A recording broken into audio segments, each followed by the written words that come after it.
Good morning, Toronto, and welcome to CV24 News.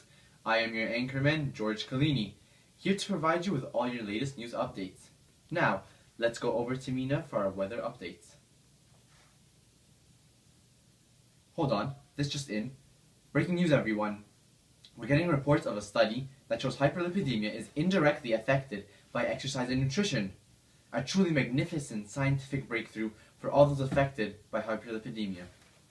Now, let's take a closer look at the study titled Short-Term Aerobic Exercise Reduces Arterial Stiffness in Older Adults with Type 2 Diabetes, Hypertension, and Hypercholesterolemia.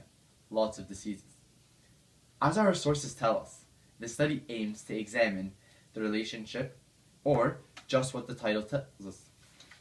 The authors asked the question of whether an increase in aerobic exercise could in turn reduce arterial stiffness through improving the subject's related medical conditions, such as hyperlipidemia. Overall, the study had 36 patients, both male and female, between the ages of 65 and 83 years old. They all had the same conditions and the same severity and management of these conditions, such as diet. Eliminating intersubject variability. Each of these adults was placed into one of two groups. The first being the aerobic group, which underwent 3 months of vigorous aerobic exercise thrice weekly, and the second was the control group, or the non-aerobic group, which participated in no exercise whatsoever. Now, this former group had a combination of both treadmill and cycloergometers. This study started and ended off with an evaluation of the subject's conditions. Now, this is where the study gets really interesting. After analyzing their data, the authors found there to be a positive correlation between relatively short aerobic exercise and multifactorial arterial stiffness.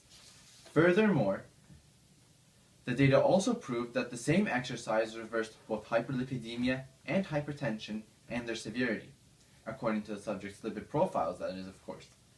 Now, the question still remains, who put the cat in the hat?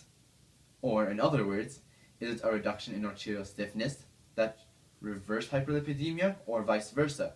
According to the study and the data recorded, the latter seems to be true or proven, as well as by many other studies in the area, such as a meta-analysis. In conclusion, an increase in physical activity has been related to a decrease in severity of hyperlipidemia in patients. Now back to Mina for the weather.